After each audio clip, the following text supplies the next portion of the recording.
Welcome to episode 26. Today we are exploring two of Python's most elegant features: generators and decorators. Generators give you lazy evaluation, producing values on demand instead of all at once, saving memory and improving performance. Decorators let you enhance functions with clean, reusable code, adding functionality without cluttering your main logic. Together, they'll help you write more efficient and maintainable Python code. Generators are special functions that produce values lazily, one at a time. Only when needed. Instead of creating all values in memory at once, they generate each value on demand. This makes them incredibly memory efficient for large datasets. The magic keyword is yield. It pauses the function and returns a value, but remembers where it left off. Look at this difference. The regular function creates a list with all values in memory, then returns the complete list. The generator function uses yield instead of return. Each time you ask for the next value, it continues from where it paused and yields one value. The regular function does all the work up front. The generator does work only when you request each value. This is lazy evaluation. The yield keyword is what makes a function a generator.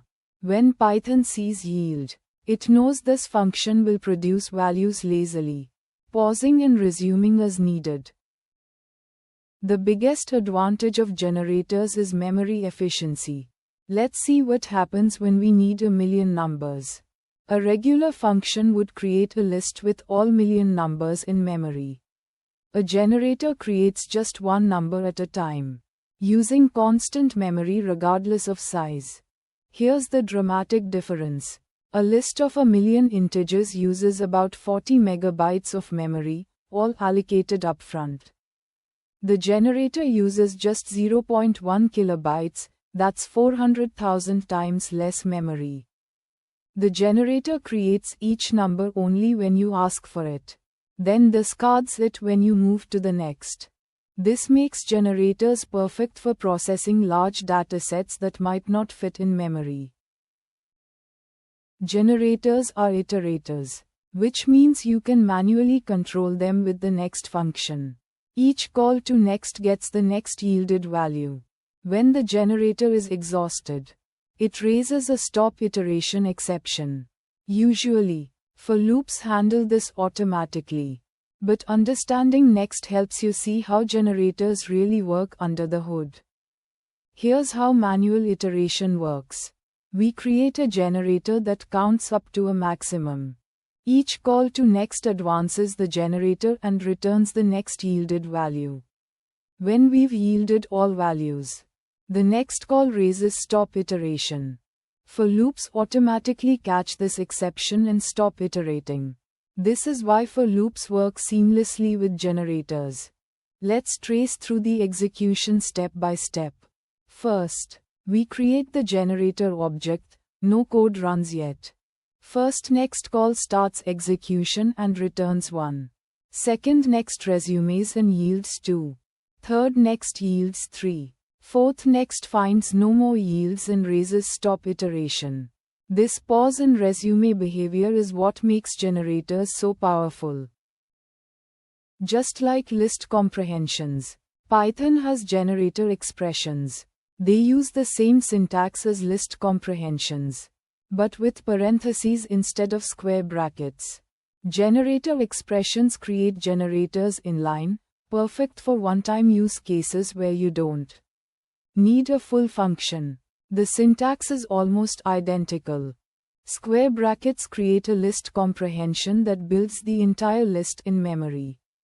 Parentheses create a generator expression that produces values lazily. Just changing the brackets transforms eager evaluation into lazy evaluation. The list comprehension creates a million-item list in memory.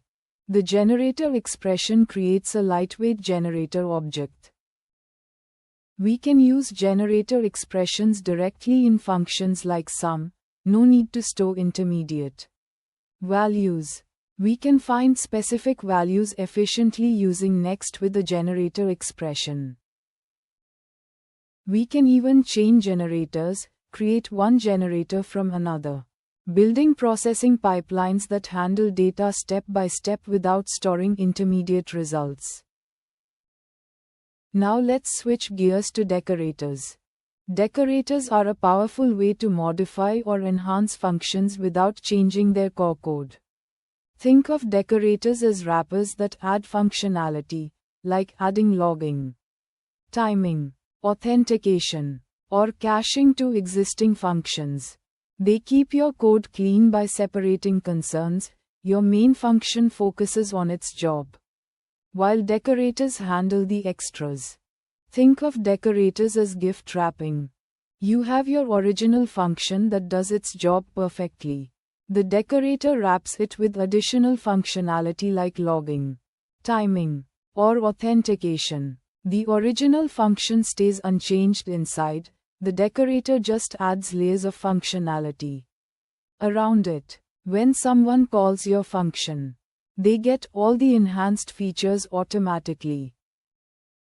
Let's create your first decorator. We'll make a simple timing decorator that measures how long a function takes to execute. This is incredibly useful for performance monitoring.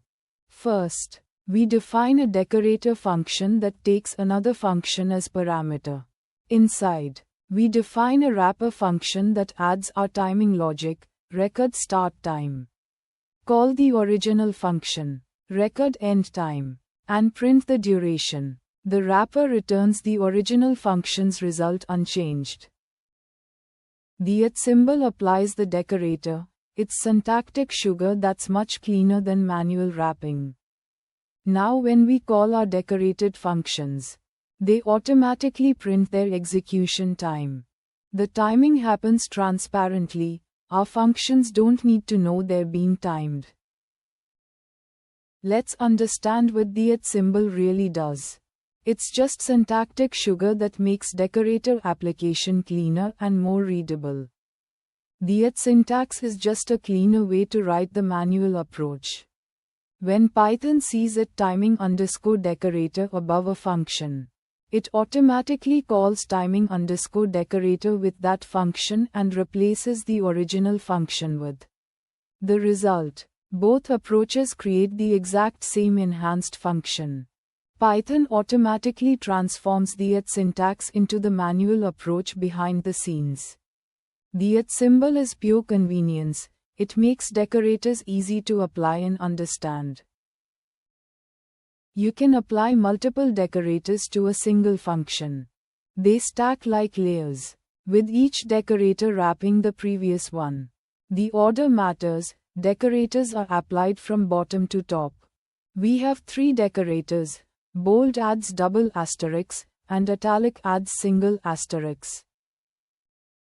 Upper decorator converts text to uppercase. When we stack them, they apply from bottom to top. First upper decorator wraps the function. Then italic wraps that result. Finally bold wraps everything. The final result shows all 3 effects: uppercase, italicized, and bold. It's like nesting function calls. Each decorator wraps the previous result. This visualization shows how decorators stack like layers.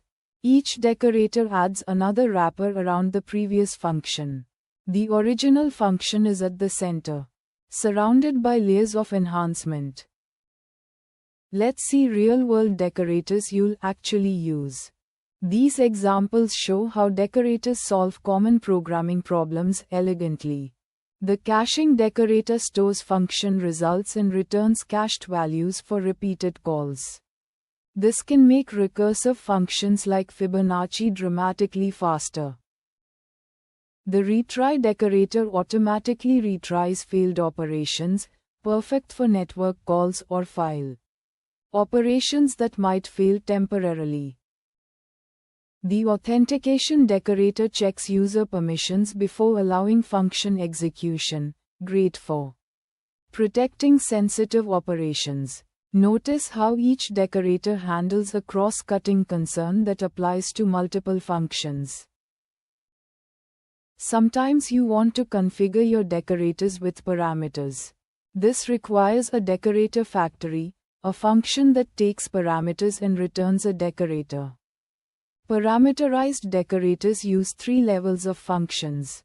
The outermost function takes the parameters and returns the actual decorator. The middle function is the decorator that takes the function. The innermost function is the wrapper that adds the functionality. When you use it with parameters, Python first calls the factory with the parameters to get a decorator.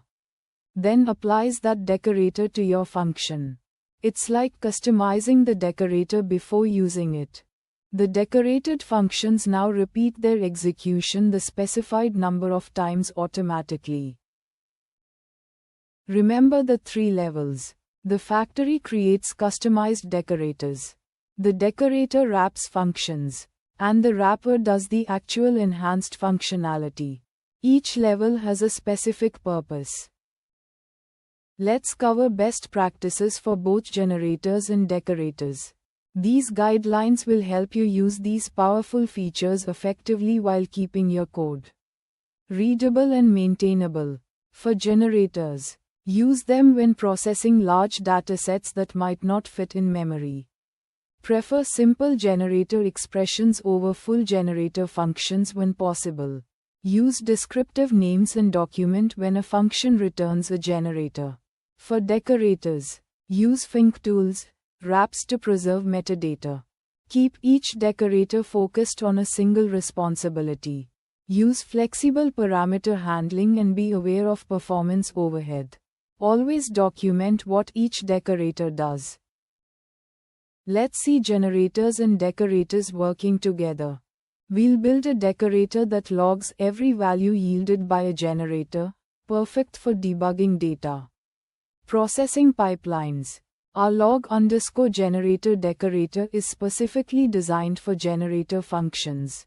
It calls the original generator function to get a generator object, then iterates through that generator while logging each yielded value. Notice that the wrapper function itself is also a generator. It yields the same values as the original generator, just with logging added. This creates a transparent logging layer that doesn't change the generator's behavior, only adds observability. The decorated generators work exactly like the originals, but now we can see every value they produce. Let's see the dramatic performance difference between lists and generators when processing large data sets. The difference becomes more pronounced as data size increases. For 1 million items, a list uses 40 megabytes and takes half a second to create. The generator uses just 112 bytes and creates instantly. That's 77,000 times less memory. Let's measure the actual performance difference with real code. Lists do all the work up front and store everything. Generators do no work until you ask for values. This lazy evaluation makes generators perfect for large datasets. Let's see where generators and decorators shine in real applications. These examples show how major frameworks and libraries use these patterns. Generators power many real-world applications. Django's query set iterator lets you process millions of database records without loading them all into memory. File processing with generators can handle gigabyte files efficiently. API clients use generators for automatic pagination. Data pipelines use generators to process streaming data in real time. Math applications use generators for infinite sequences. Decorators are everywhere in web frameworks. Flask uses @app.root to map URLs to functions. Django has @login_ required for authentication and @cache_page for performance. Testing frameworks use decorators for mocking and fixtures. Command line tools use decorators to define commands. API frameworks use decorators for authentication and rate limiting. These patterns are fundamental to modern Python development. Let's wrap up with the essential points about generators and decorators. These are two of Python's most powerful features that separate beginner code from professional code. Generators provide lazy evaluation. They create values on demand instead of all at once, making them incredibly memory efficient. Use yield instead of return to create generator functions. They're perfect for large datasets, file processing, and infinite sequences. Decorators enhance functions without modifying their core code. The syntax makes decorator application clean and readable. They help separate concerns like logging, timing, and authentication from business logic. You can stack multiple decorators and even create parameterized decorators for customization. Together, generators and decorators enable cleaner, more readable code with better performance and memory usage. They're essential for professional-grade Python applications and make your code easier to maintain and test. Here's your challenge to master these concepts. First, find a place in your code where you are creating large lists and replace it with a generator. You'll see immediate memory improvements. Second, create a timing decorator and apply it to some of your functions to see where performance bottlenecks might be. Third, combine both techniques in a real project, perhaps a data processing script that uses generators for memory efficiency and decorators for logging and error handling. Remember this key insight: lazy code is often the most efficient code. Generators embody this principle by doing work only when needed. Clean enhancements through decorators make your code not just functional, but beautiful and maintainable. These aren't just advanced features, they're essential tools for writing professional Python code.